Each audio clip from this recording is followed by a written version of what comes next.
Find other great podcasts like this one at podmoth.network.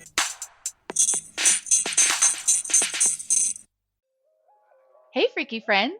It's Michelle and Melissa from the Freaky Fridays podcast. We are sisters in separate states and love to talk about all kinds of spooky, freaky, and scary shit while drinking and laughing through our fear. Join us Fridays as we delve into everything from the world of the paranormal to scary movies to creepy stuff we find around the internet. Subscribe to Freaky Fridays wherever you listen to your favorite podcasts. Sleep tight. Make sure you leave the lights on. Freaky Fridays is a proud member of the Podmoth Network. For more awesome pods, check out podmoth.network. Hey, Twisted listeners, I'm Cindy. And I'm Diva. And this is Twisted Listeners, a podcast about murder. And Liz.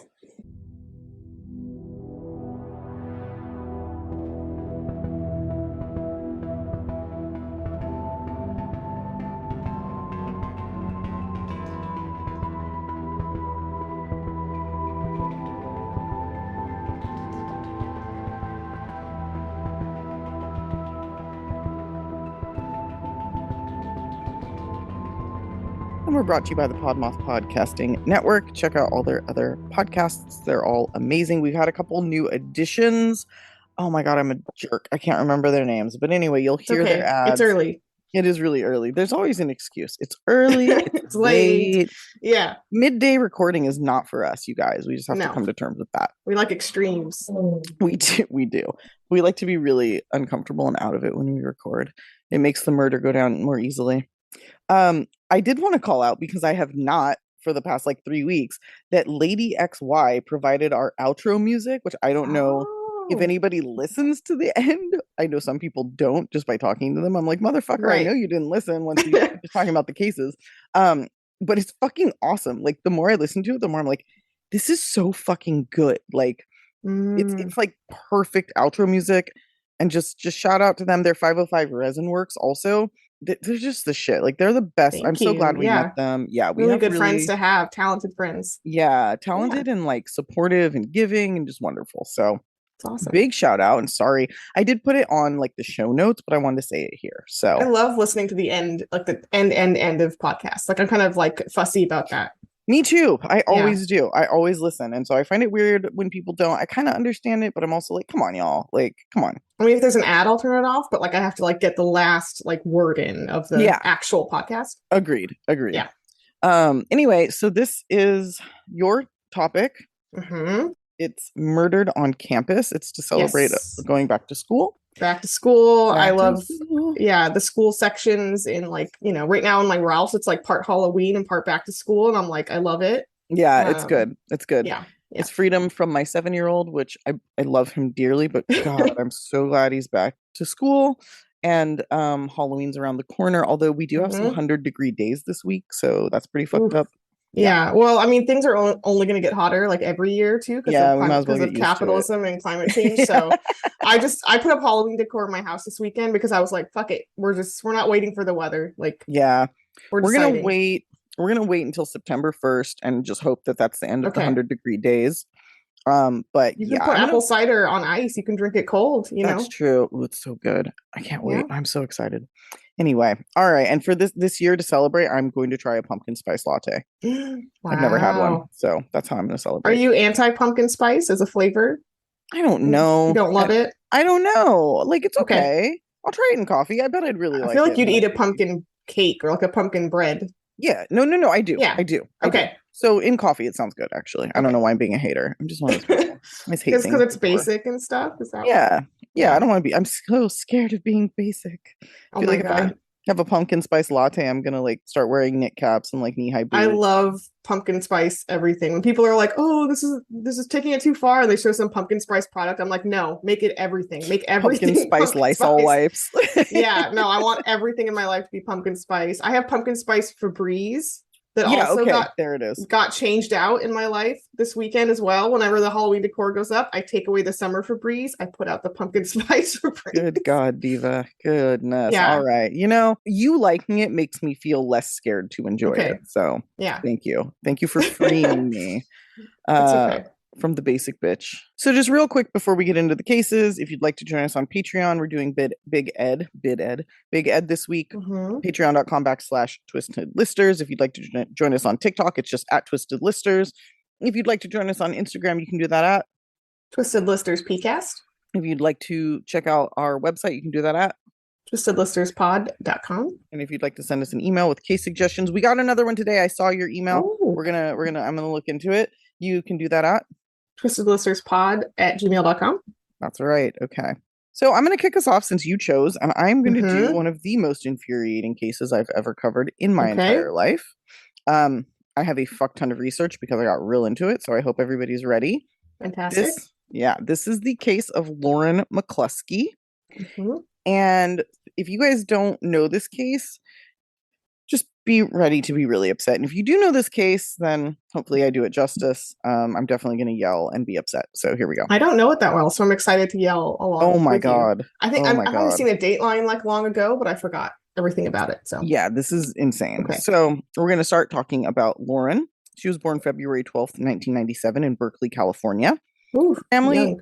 Yeah. Yes. I'm like, I think all people born in the 80s, like when they hear someone was born in the 90s, they're like, what?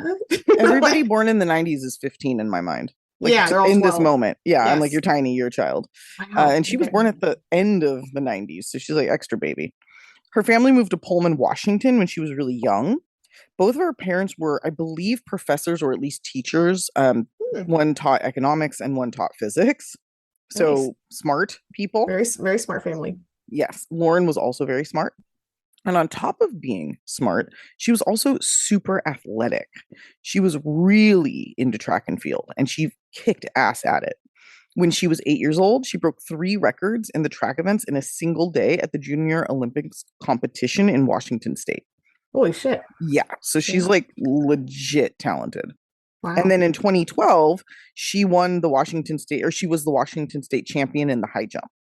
I heard she also set a record in hurdles at some point in high school. So she's just like a badass. Incredible. Yeah. I watch these events in the Olympics and I'm like, oh my God. like how the fuck do people do that? Something I can't imagine doing. Yeah. I mean, I like running, but my like style of running is like 20 minutes on the treadmill. And I'm like, wow, Diva, you really outdid yourself. That's like, I'm so proud if I can pull that off. So yeah. She's like high jumping and hurdling and shit and like breaking records. So crazy.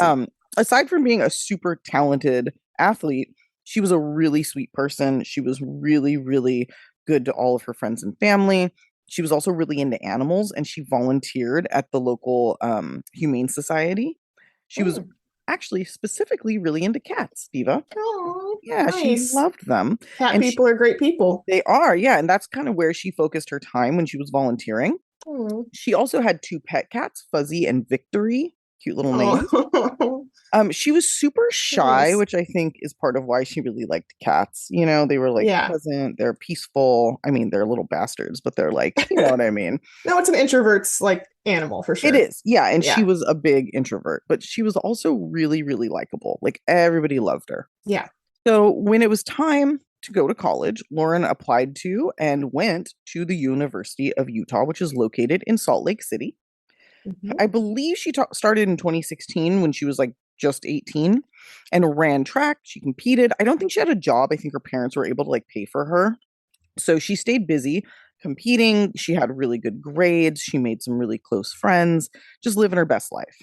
She was really hard on herself in terms of like academics and athletic achievements.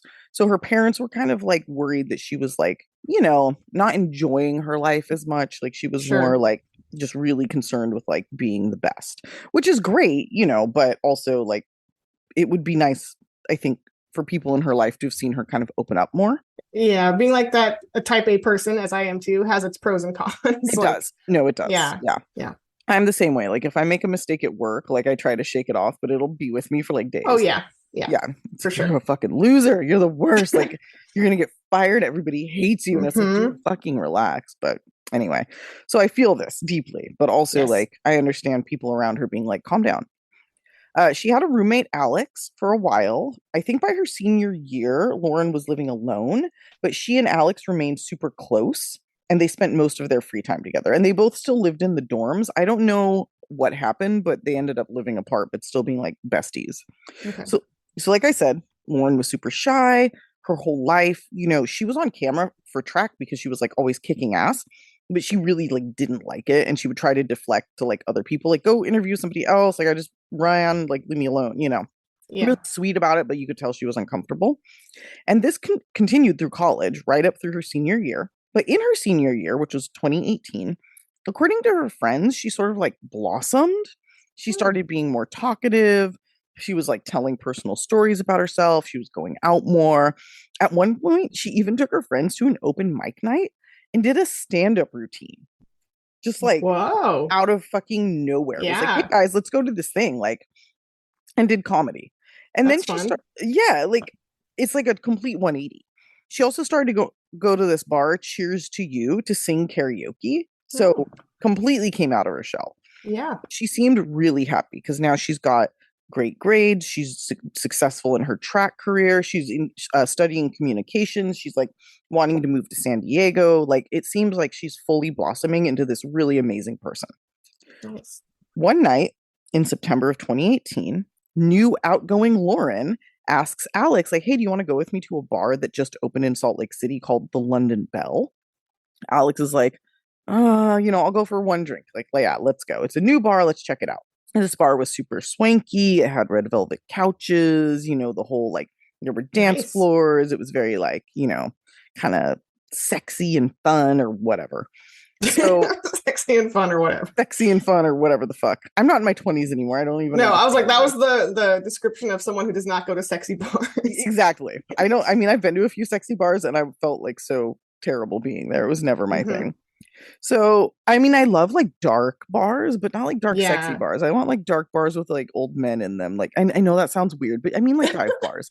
Dive bars. Oh my god, I'm gonna delete all of this. Please keep it in. Also, I know that you like a bar with like a black velvet like painting though. Do. That's your vibe. Oh fuck yeah. Yeah. Yeah, I do love a good like velvet painting bar. I do love a good like dark bar. But not a sexy bar. Let's just say that. So anyway, they're there. They're waiting to get in because of course there's a line, which is why I don't like bars like this. And Lauren noticed the security guard was sort of checking her out. She thought he was pretty cute. Lauren was 5'8", so she liked tall guys, like guys she could wear heels with and still feel petite. And this guy was over 6 feet tall. He was very muscular. Okay, Alex meets that condition. Yeah. Alex at first said that she reminded him of The Rock, but then later was like, I wonder if he's on steroids. Like later on, and you'll see why. She was like, okay, is this guy on steroids, So they flirt a little bit, and then Lauren and Alex go into the bar. They can't find a place to sit. Then suddenly out of nowhere, here comes this bouncer. And he finds them a table, sits them down, and then periodically kind of checks in on them. Sure. You guys good? You need anything? That kind of thing, right? So Lauren's like, this guy's super cute. He's into me. She writes her number on a napkin, and as they're leaving, she hands it to him. Hands him her number. Okay. The next morning, Alex and Lauren meet up at a church, because I guess they go to church on Sundays, and Lauren said that the bouncer had already texted her. So, and she was like stoked. Okay. So this guy's name was Sean Fields. They'd already planned to go on a date. And within a few days, they did. They met up to go rock climbing. And Sean, who was 28, so 7 years older than Lauren, because Lauren was only 21, he brought her a rose to their first date. Oh. Yes, very sweet. So Lauren was smitten. She immediately told her mom about him. Like, he's so sweet. He's old fashioned. He like takes me on dates. The two became inseparable, like pretty much from the first date. He told her, I'm former military. I'm going to community college for computer science. So they're both students. They seemingly had a lot in common. And her mom was like, oh, he's a little bit old, but like Lauren's coming out of her shell. I need to let her do her own thing. Her mom was like her track coach, and I guess was a bit of a helicopter parent. So she was trying really hard. Like, she's 21. She's about to move like across the country. She's already in a different state. Like, I need to kind of let her do her thing. Right. And her friends were stoked too. At first, they were really, really happy for her. But as things went on, or as time went on, things started to get a little weird and not good. So Sean, within like a week of them dating, had already asked Lauren to be his girlfriend. And as soon as she said yes, everything kind of changed. He started telling her what to wear. He was like, you need to wear jeans and a t-shirt when you come meet me. Like, don't get dressed up. Yeah. He also told her like when she could and could not bring her friends along. He also stayed in her dorm like every single night from the first date. She never went to his house. Yeah, and she never went to his house. He never invited her over. He never like picked her up. She was always having to pick him up, you know, or he'd take her car. He'd either like take her car at night and leave her without one, or call her at like 4 a.m. when he was done with his shift and have her come pick him up from the bar. Okay. Yeah. Alex later also said that Lauren always seemed worried all the time and always on edge. Like if Sean would text her, she'd like rush to answer him because otherwise he'd get mad at her. Alex would even have to respond for her if she was driving because like that's how quickly he expected a response. That's ridiculous. It's insane, right? Like, yeah. It's just so abusive. At one point when her phone died, he accused her of cheating on him because her phone died. Like, you know, now classic abuser stuff. Yeah. Just like, but like immediate, like, yeah. Actually, the next thing I was going to say is like, I don't want to get ahead of the story, but I'm going to tell everybody this story ends 6 weeks after these two meet. So this is all happening within that time frame. Really fast. Yeah. Really fast. Or like maybe like 7 weeks. Like not even 2 months, okay? Not even 2 full months from the day that they meet, this story ends. So this just goes to show how fucking bad it was, right? Like so intense. Yeah. So it's getting worse and worse. And every time he calls, he starts by asking her, like, where are you? Who are you with? What are you doing? Like all the controlling, jealous shit. Yeah. So at this point, like her friends are worried. Her parents, I think she's keeping her parents like in the dark a little bit, but I think they could tell just by talking to her that she sounded more on edge. She sounded like less happy, and her friends knew what was going on. Okay. Later, Sean's friends from work would say that he was like obsessed with Lauren. Every conversation was about her. And what he talked about most was how easy she was to control and how she'd do anything that he told her to do. Oh, God. Yeah. Okay. So that's way to be transparent about your abuse. Just like, yep, that's what I'm doing. But also like weirdly obsessed with her. And like, she's so great. She does whatever I want. And it's like, that's not great. Like he didn't even like seem to realize like that he's disgusting. So Lauren did sort of push back at some points. And Sean was like, you know, I have trust issues. A previous girlfriend cheated on me. But like, that's a shitty excuse. Yeah. Lauren did sort of push back sometimes. And Sean was like, you know, I have trust issues. A previous girlfriend cheated on me. But even that's like not acceptable. Like she's not your last girlfriend. And also like, this is too much. Like that's not the kind of behavior that you should be displaying, even if you've been cheated on. You know what I mean? And and she's so young. She's going to like, just, you know, think this isn't normal and accept the excuse. Yeah, exactly. Yeah. So Alex and 2 of Lauren's other friends actually went to the campus. They went to the campus police and reported Sean's behavior. And they're like, this guy who is not a student here is living on campus. Like he is here every fucking night. That's an issue already. For sure. You're not allowed to do that. Like no non-students can live on campus. We used to live in the same dorm. We know these dorm rules. Yeah, you can have people like they can spend the night like a couple times, but like you can't. There's have like a limit. There. Yeah, there is. So at some point in mid-October, Lauren is just like falling apart, and she goes home. There was like I guess like a midterm break. And it's not clear why, but while she's home, she's like, fuck it, I'm going to Google Sean. And I'm not sure if she Googled him or if it was like a social media search, you know, but she figured out that his name wasn't actually Sean Fields. His name was, in fact, Melvin Rowland. And also, you're going to be shocked at this, he wasn't 28. He was 37. Oh, that's so much more. So much more. Oh, man, that's bad. Also, that's terrible. But what I'm going to tell you next is so much worse. Okay. He just got out of prison after serving 10 years for raping a 13-year-old. Oh my God. When he was actually 28. Oh my God. So he's not just abusive. He is also a criminal. He is a fucking terrifying felon. A terrifying sex criminal felon. Okay. Yes. Ooh. All right. So Lauren is obviously fucking freaked out. She calls Alex. They talk about it. When she comes back to campus a couple days later, she hasn't seen him yet. And she again calls Alex and is like, what am I going to do? Like, I don't know what to do. And they decide like she's got to break up with him. But Alex is like, don't fucking do it at your house. Like, do it somewhere public. Be safe. Be careful. Like, I think he's dangerous. You know? Yeah, smart. Yeah. Unfortunately, while she's on the phone with Alex talking about this, He's outside her apartment listening in. Oh my God. Listening to her conversation. This is like stressing me out. Yeah. And as the conversation finishes, he barges into her apartment without knocking and is like, you should not be discussing our relationship with your friends, because that's not like a normal thing that people do, and also not something that I already told you he does. Right. So he's allowed to talk about it, but she's not. Ugh. So she confronts him, and it's just the two of them in her apartment, and shit gets pretty fucked up. He tells her, no, I really am 28. I'm not 37. My name is Melvin, but I'm actually 28. The rape charge was a plea deal that I was forced to take. I was forced to plead guilty because like some woman from college set me up or some bullshit. I don't remember exactly what his excuse was, but it was a fucking lie. So who cares? And she's like, okay, I still want to break up. Like, this is not okay. And I guess they were alone in the apartment for the entire night. And every time she would tell him, like, I'd like for you to leave the house. Please leave me alone. He raped her. Yeah. So he would try to force himself on her. Like, no, I know you want this. I know you want to be with me. And force her to have sex with him. And this happened like multiple times over the night. So gross. It's insane. So the next morning, because he stayed the night, she tells him, you know, I have track practice. I got to go. He takes her car. Fucking basically steals it because she was basically a fucking hostage, you know? Yeah. So she then starts getting like these weird random texts from like numbers she doesn't know.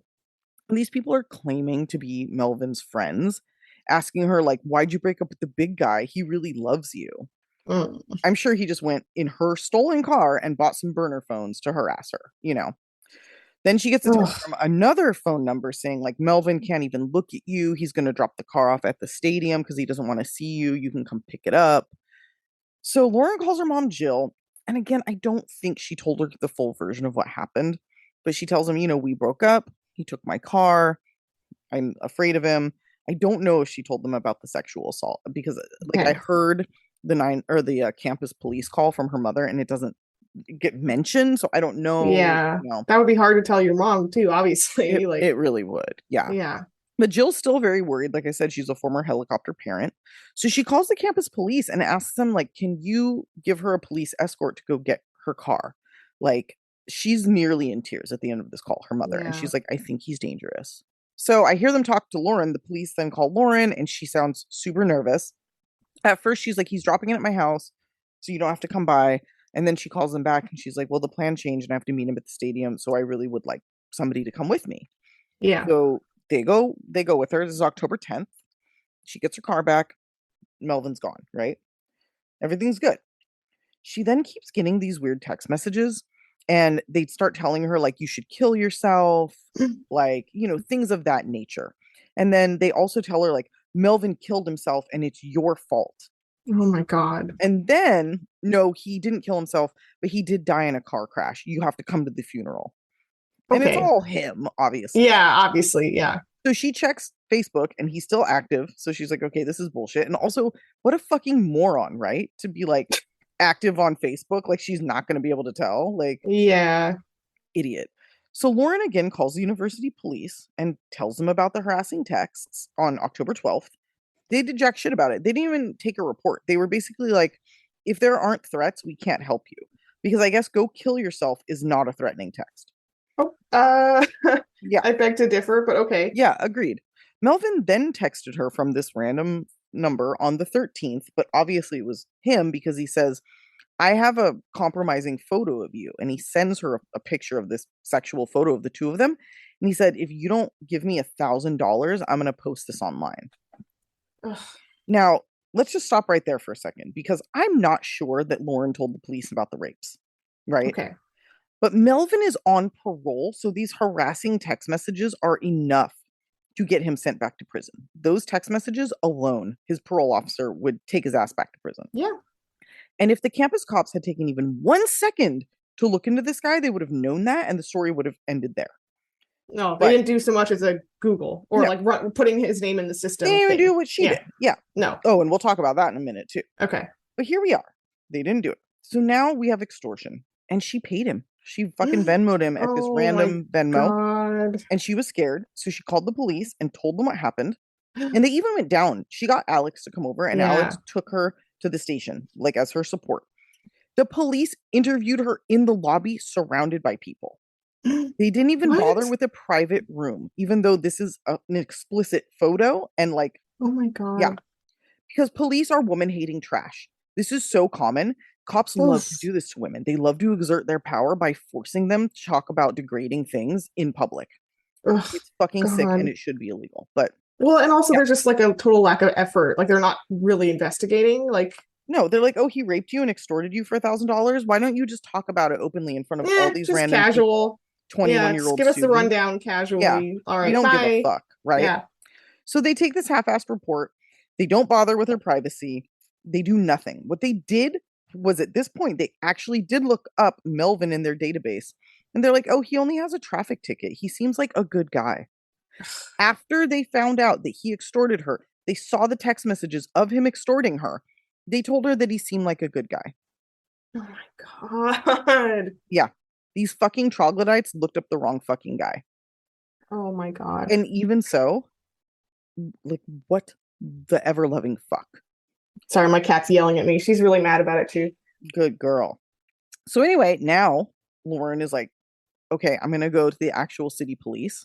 But they, like most worthless fucking cops, do everything they can to not work and to not help people. And so they say, even though he's a fucking parolee, even though this is extortion, which is a fucking felony, they can't help her because it's a campus matter. So because she lives on campus, apparently if she's raped or murdered, the campus police have to deal with it. Which they're not.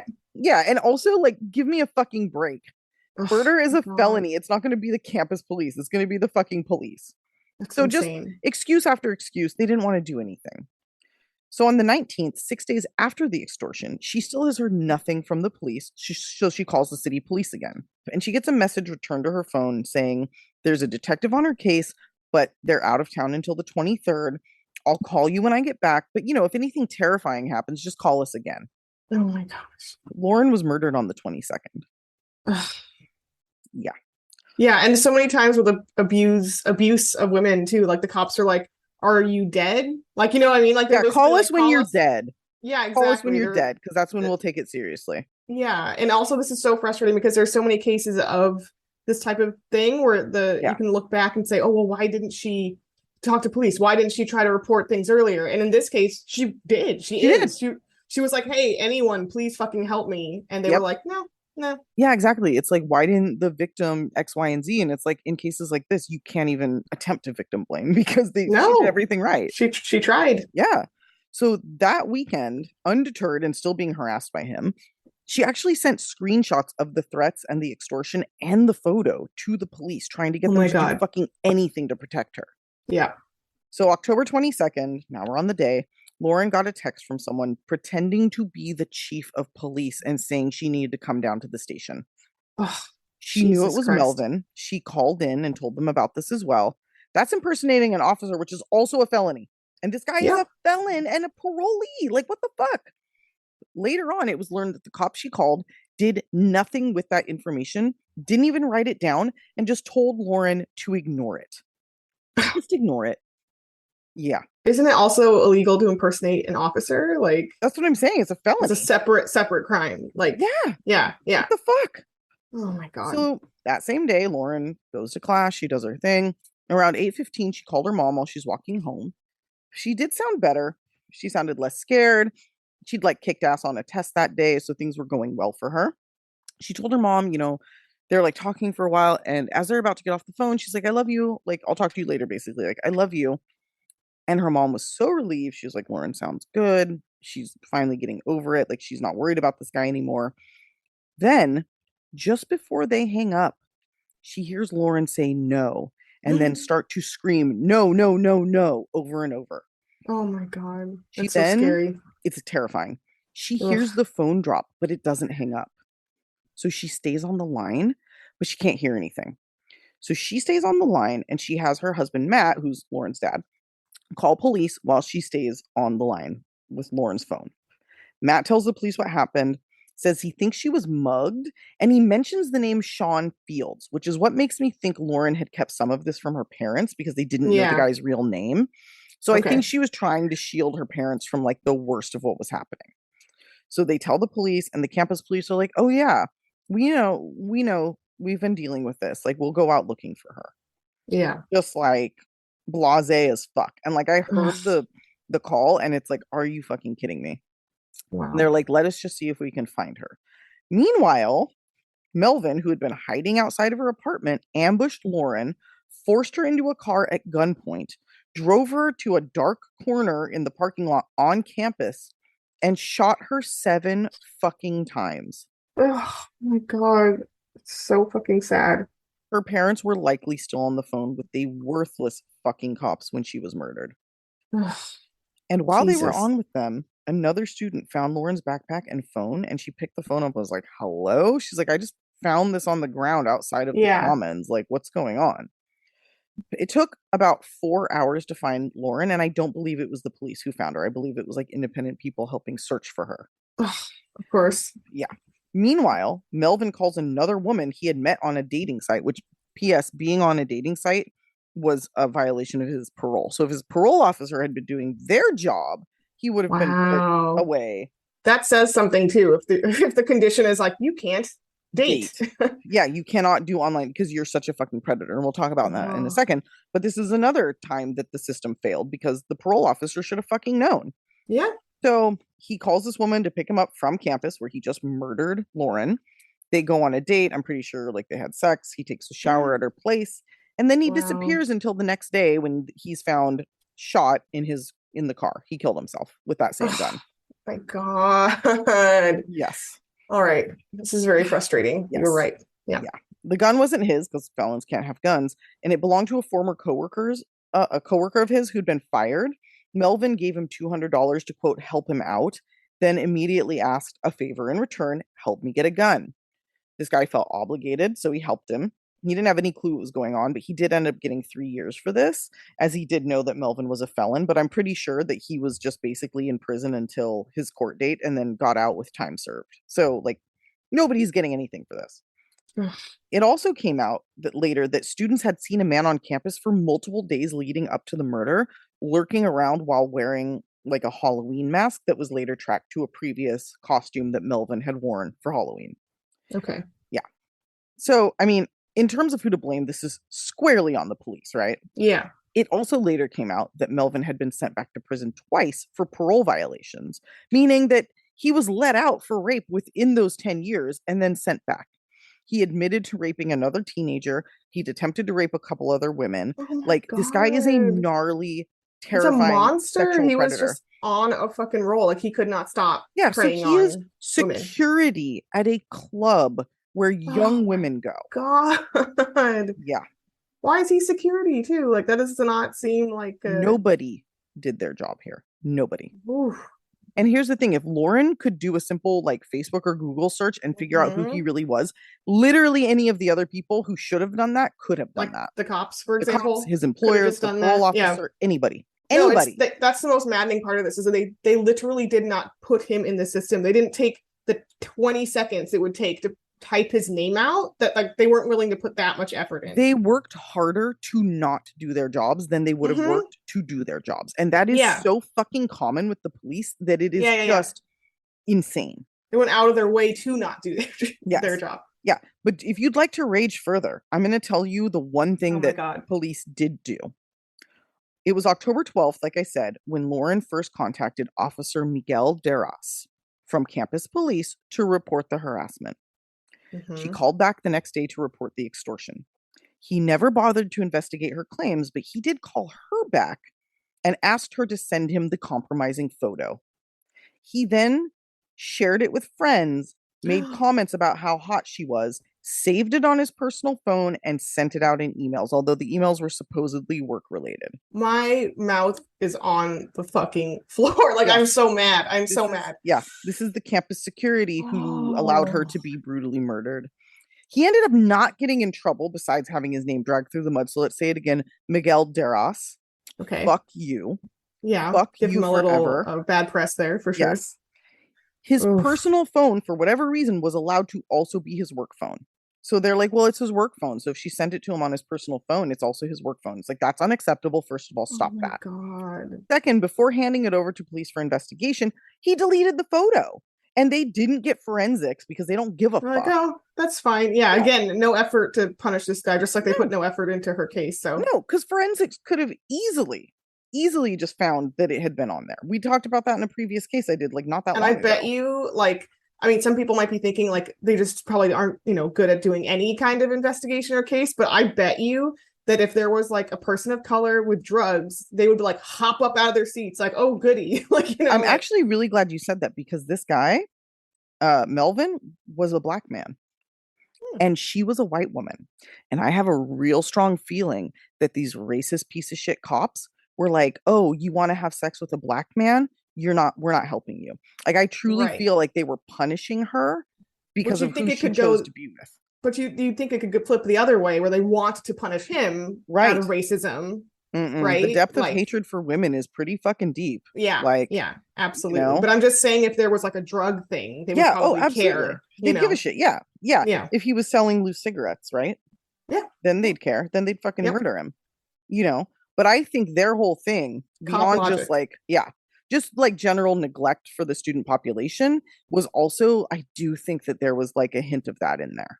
Okay. Also, like, there's a whole thing with campus police being a thing. Like, why does it have to be a thing? It's with like high school campuses, especially, it's come up a lot. And I think LA, I should know this, may or may not have voted to get rid of them, or like reduce the scale of it. They're trying to do that. And it's like, yeah, this is just more, fuel for the fire that, like, campus police, just like regular police are unnecessary. Do not make us safer, and they're colossally bad at their jobs. They're not preventing crime, Yeah, agreed. Yeah. So there were a couple positive changes, all at the grassroots level, after Lauren's death. So her parents did sue the shit out of the university, and the university never once admitted fault for the way they handled the case, or at least not at first. But that is a perfect I forgot we're in Utah. Yeah. All right. That yeah. But that also is a very worthy lawsuit. Like, absolutely. Yeah. So they sued for $57 million, but they settled for 13.5, which I wish was enough to shut the fucking place down, but it wasn't. Her close friend Brooke Martin, along with a couple other students, began a group called Unsafe U for students with similar stories to Lauren's in terms of the way the campus police handled their complaints, which there were many. This group has staged protests, including a 100+ student walkout on the 1-year anniversary of Lauren's death. They also called for the resignation of President Ruth Watkins for withholding evidence in this and other cases, and calling for the abolition of the Utah University Police Department. Ruth here, who began in April of that year as president, withheld evidence in a June 2020 on-campus rape case, as well as covering up evidence and the failure to ensure that Officer Miguel Deras was investigated for his crimes against Lauren McCluskey. So Ruth here, who was making $800,000 a year, stepped down in January of 2021 to go make more money in education working for a private company, because that's how our system works. So we're all fucked. So that being said, they've dedicated tracks in Lauren's honor. Her parents donated the entire $13.5 million settlement to the Lauren McCluskey Foundation, which helps improve campus safety at various colleges around the country, also supports amateur athletics, and lastly, supports animal welfare. So doing all the things that Lauren would have done in her life on her behalf, which is fucking sad, but there it is. Oh my gosh, that was horrible. But I also have a few side rants to wrap us up here. Let's do it. First of all, I'm glad you did that case, because like with the topic of campus murders, we couldn't not talk about the campus rape crisis that's like just ongoing. And I know I've heard podcasts about it. There's like tons and tons of articles and investigative reports about how all over different kinds of college campuses, if you were raped on campus and reported to campus police, again, problem with them in particular, they're like, no. And then you can't get the regular police to care either. And then so it becomes this thing where they're like, the campuses also want to have a good PR image so they can extort more money out of more tuition, from students. So they just want to hush it up, and they just are like, shh, be quiet about your rape. But that was it is a huge thing still. And then also I wanted to say that I used to work for a long time at UC when I went to grad school, UC Santa Barbara. And I will drag that fucking campus. I will drag that school's name through the mud any chance, anywhere I can. because the UCs all the admin people make $1 bajillion. Oh, they do, yeah. Yeah, and I was like literally starving. I was on poverty wages, where like the grad students, if they weren't like wealthy, they had to like literally get food stamps. Like we could barely function or pay rent, and the admins all make like $1 million a year. No, they honestly do. And here's the thing: everybody wants to blame like corporations. Like they're blaming you. They're like, "Well, you don't make enough money. You're leeching off the state." No, the people making the millions of dollars and not sharing that with you, they're the ones getting the welfare. Sports coaches, through you. It's sports disgusting. Coaches and admins make bajillions of dollars. Yeah. And professors don't even make. I mean, they do well, but they don't make as much as admins. No, professors are horribly paid as well. Yeah. And so TAs are horribly paid. But yeah, I think when I was there, I think it's still happening. There was a Title IX investigation. Title IX is like something, the rules about. It's for women's sports. I think it's about rape and like reporting sexual assault on campus. Is it? Okay. Yeah. I should look, because I feel like Title IX is definitely a sports thing. Like gender equity. It's equal opportunity and access. No, Title IX prohibits sex-based discrimination. Yeah. And so it's a broad thing, I think. Yeah. But there was basically a Title IX violation investigation at UCSB and a lot of different UCs as well when I was there.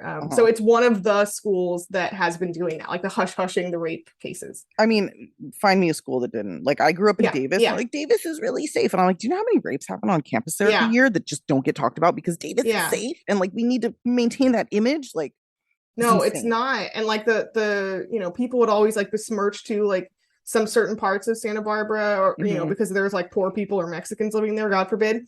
But it's like actually the most dangerous crime dense part is where the frat houses are. Of course. It's where the college kids live, because there's all kinds of asshole guys who are not students as well. And then, asshole guys who are preying on, whoever. Agree. So. Yeah, absolutely. Anyway, sorry. No, sorry, I'm glad you said it. Sorry, not sorry, UCSB. Yeah, fuck you. Fuck all fuck higher education. It should be free. Yeah. It should be free. This is insane. All the problems are stemmed from the fact that they're, because of our government not funding education, instead we like to fund our military. It's now they're all structured like corporations, So that's bottom line is the dollar. That's it. Yep. Our country is fucked. But moving on. Yeah, to teach like 2 classes in summer that took like 6 months plus of effort, I got $5,000. That is so insane. I'm not laughing at you. I'm just that's absurd. No, it was absurd. It was insane. Absurd. Like, I could barely live. Yeah. And like, do you know how much money that school is worth? Santa Barbara. Santa Barbara. Yeah. Okay. Anyway. Okay. All right. Oof. No, I will. We can do a side podcast on the Patreon. Diva rails on the UC system. Please. Can't stop, won't stop. Okay. But hey, at least you're getting $10,000 off your fucking massive student loans. I mean, I don't know if you have them, but I do. Oh yeah. Yeah. That's a nice little fun thing. Yeah. Fun little like pretend thing that probably won't happen anyway. Okay, let's go. Sorry. Okay. All right. So I'm gonna bring us home with the horrific case of Annie Le. Okay. She's often called Annie Lee in like the media, but I want to point out that she's Vietnamese, and I'm pretty fucking positive it's Le. Right. So I'm gonna call her Annie Le. Anyway.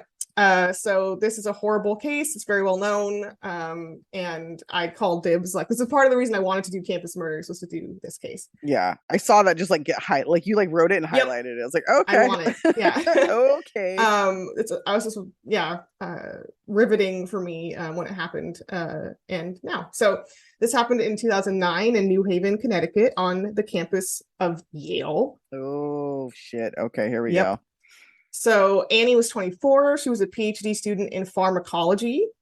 She had everything going for her in her life, like beautiful, brilliant. Everyone loves her. She was super sociable. Like there's, just imagine there's a litany of people being like, she was amazing for X, Y, and Z reasons. She was super outgoing. Mm-hmm. She wanted to be a biomedical researcher, which she was on track to do. Okay. And she was also about to get married, I think in like 4 days time. She was like literally on the brink of her wedding day with her longtime boyfriend, Jonathan.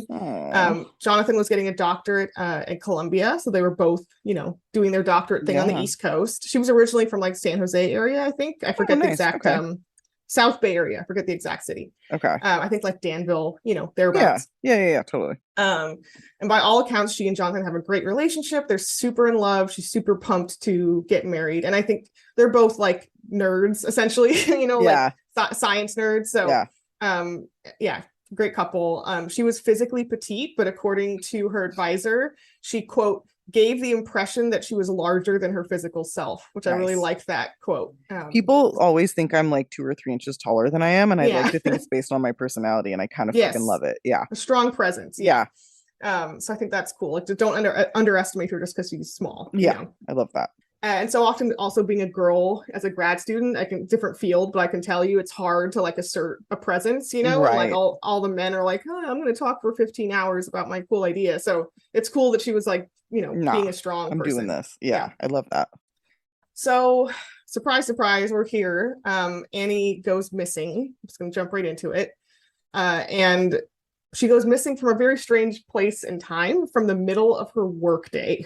Oh, I know this case. Yes, at the lab where she worked. And that's very fucking weird. Yeah, that is weird. And detectives find her purse and phone at her desk. So they're like, did she step out? Like, what the fuck? Yeah. It's a very weird disappearance. And her coworkers reported that they saw her step out from like one space and just basically never come back to finish an experiment. So she was like mid project and never finished it. And they're like, that was really weird of her. Yeah. So they go back and they review all the surveillance footage. It's a very footage heavy case. And they see Annie go in to work in the morning. And there's a fire alarm at 12:50 that day, and it shows everyone, shuffling out. Yeah. Basically the same exit. And no Annie. She's not in the crowd. So she's already gone at that point. Okay. She's somewhere, but she's not doing the fire alarm thing. Okay. So that's weird. Yes. She's disappeared by then, basically. And everyone going back in. Again, no Annie. Investigators pore over this footage, and they just don't see her leave. So she enters in the morning. She never exits. Ugh, that's not good, because there's only bad ways that that's not good. Yeah, that's not good. They go through all the possible angles. She's gone a side way or something. They can't find her. They also wonder if someone horrifically took her body out in the trash. That's what I was thinking, like a suitcase or a garbage bag, something bad. Yeah, so they actually search dumpsters. They search dumps, which are notoriously hard to find bodies in. They go, painstakingly go through all of the dumpsters, and they still don't find any trace of her. And everyone's just like, what the fuck? And this is her disappearance is huge news. Yale, everyone is like, what the fuck? Where did she go? Super mysterious. Back at the lab, there's lots of suspicious stuff afoot. They find a tiny spot of blood on, I forgot on what. And above a ceiling panel, like those crappy panels that you can just push up. Yeah, I have those in the room I'm sitting in. Yes. Okay. Above one of those ceiling panels, the investigators find a bloody sock and a single plastic glove. Oh, that's so bizarre. Yeah. They also find in the same area of the lab a yellow plastic lab coat with blood on it. Okay. So just tons of bloody evidence just everywhere. Flopped around. Yeah. Like, why even hide them if you're gonna hide them in the ceiling and then just like leave the coat chilling? Yeah, Brilliant. Yeah, exactly. Brilliant. They interview a coworker who was in the same exact area as Annie that day, named Raymond Clark. And this is one of those type of workplaces where you have to beep into everywhere so they can tell who was in what space. Right. Okay. Exactly. This is kind of like Vanessa Guillen. Remember when we did that? That was also a thing where they could finitely be like, you were in this room. Absolutely were here at this time. Don't fucking lie. Yeah. And my work is like that too. You have to beep in and out of everywhere. Smart. I mean, it's safe. Yeah, it's safe. It's security. Yeah. And also, if someone gets COVID, they can tell exactly who was where. That's what they've used it for. Yeah. Got it. Okay. Yeah. Anyway, so they talked to Raymond Clark, and he's like, I don't know. She just disappeared. That's so weird. Wasn't me. So 5 days after she goes missing, on what was supposed to be her fucking wedding day, they find Annie's body in a very weird fucking location. Oh, no. In essentially behind a tiny metal wall panel, which is an access panel to the plumbing. So someone would only open it up if they were going to fix the plumbing, essentially. Okay. And her whole body fit in there? Yeah. That's fucking crazy. Yeah, so they first find beads. What clues them into this area is they find beads from a kind of distinctive necklace she was wearing that day. Okay. And they find some of the beads, so that's like the breadcrumbs. Like literal, actual, like fucking breadcrumb trail. Yeah, we should look here. And so they kind of focus their search on that room, and when they luminol it, it just lights up, like the classic cliche thing. Yeah. Covered in blood, and they can smell decomp. They're like, this is all coming together. Right. So they bring in a cadaver dog who's like, check the fucking panel. That's what the dog says. Yeah. He's like, hello, sniff, sniff. And they open up this panel. And again, it's pretty small ish when you see it. And there's Annie's body stuffed inside. And again, it's a very small opening, which makes this very disturbing to imagine how that happened. That's what I was thinking. I was like, that's fucking crazy to fit her into something that small. That's awful. It's like Chris Watts vibes. Yeah, exactly. It's very disturbing. I mean, she was small, but like not, this would still be a push, a stretch to fit her in. So the autopsy, this is brutal. It shows that she had trauma to her face and neck. She was officially strangled to death, but she also had a broken clavicle and jawbone. Oh, fuck. Yeah. Her necklace was broken, hence the beads. Yeah. Her underwear was down, so kind of around her ankles. So people think there may have been some kind of sexual motive or assault. I don't think there was actual evidence of a sexual assault, but it was sort attempted, of probably. Yeah, exactly. Yeah. There was a factor there, right? She was also missing a sock and a glove. Hence, that was found in the other room. Mm-hmm. Yeah, in the wall with Annie, they find a green pen. Significantly. And they quickly, they'd already kind of seen this, but they verify that Raymond Clark was swiping in and out of that specific room with the wall panel, like a bunch that day. So they're like, okay, this is all, adding up. Very obviously. Yeah. Horrifically, but obviously. They also find that only Raymond in the lab was using a green pen that day to like clock in and out, like the little kind of like sign up sheet and things. And that about 1:30, he switched to a black pen. Yeah, because he fucking lost the pen when he was stuffing her body. Correct. Wow. They also see him wearing a yellow disposable lab coat inside the lab in some of the footage. The exact one that's later found bloody. And there's also little details in the footage that tell them he had changed his whole Scrubs outfit at some point in the day, because you can see he has a different colored drawstring on his pants. Okay. So he changed his clothes. Yeah. Middle of the day. Again, like evidence on evidence on he's evidence. Not like, if he's trying to not get caught, like I feel like this is something that like he could not help but do, because it's clearly not well planned. It's clearly not well hidden. No, like it feels like he's something not trying. Yeah, because he just couldn't control himself, essentially. Yeah. So forensics come back and say, unsurprisingly, that it was Annie's blood and Raymond's DNA. So a mix of the DNA essentially on the lab coat and the glove and the sock. So it's like, bing, bing, bing. What else do you need? 100% you. Like, yes, this is what happened. Yeah. Yes. Yeah. Very unambiguous case here. Right. Raymond Clark is promptly arrested. Obviously, they have more than enough. He will end up pleading guilty. Oh, he did. Okay. Yeah. I mean, come on. Yeah. Which, like, no, I mean, people have pled not guilty to more obvious things. Right. This is refreshing that he was like, yeah, I did it. Yeah. I mean, he's a piece of shit, though. Well, oddly, he had no criminal record, although an ex-girlfriend of his came forward and said that he was physically abusive to her. And she had to require police escorts at one point to feel safe after they broke up, because she was actually scared something was going to happen to her. Yeah. Okay. She also claimed that Raymond had raped her in addition to being physically violent. She claimed it. Like, even the fact that we're saying she claimed it. Right. Well, he raped her and nobody gave a shit to do anything about it. Well, I don't think all I mean is that there wasn't like a criminal case. That's what I'm saying. On the record about it. But yeah. Because the cops probably didn't give a fuck. Yeah, well, I don't know how far she took the claim, but yeah, obviously, his later behavior will. Right, she maybe said so after the fact. She maybe hadn't told anybody prior, but I don't want to give the cops any credit. So let's just, anyway, let's not. So I'm not doubting her. All I'm saying is that, like, no. His later behavior backwards corroborates her story. What she's saying, for sure. It's like, yeah, I'm sure he was abusive. Okay, yeah. So some people that knew him also reported that he was controlling and volatile and abusive, and so a lot of people who know him are like, "Yep, yeah, this checks out." Not surprising. Yeah, but the motive is still really fucking random and murky to a lot of people.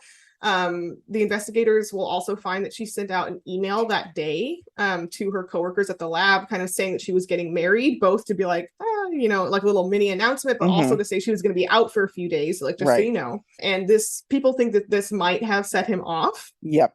Because he had like a quiet secret like thing for her. Yeah. They were never in a relationship. And again, her boyfriend was like long time. Yeah. So they were never in an actual relationship, but he probably like was in his head, Right. And so this upset him. Learning that she was going to get married. Yeah. Yeah. So he got angry. Yes. That's what people think.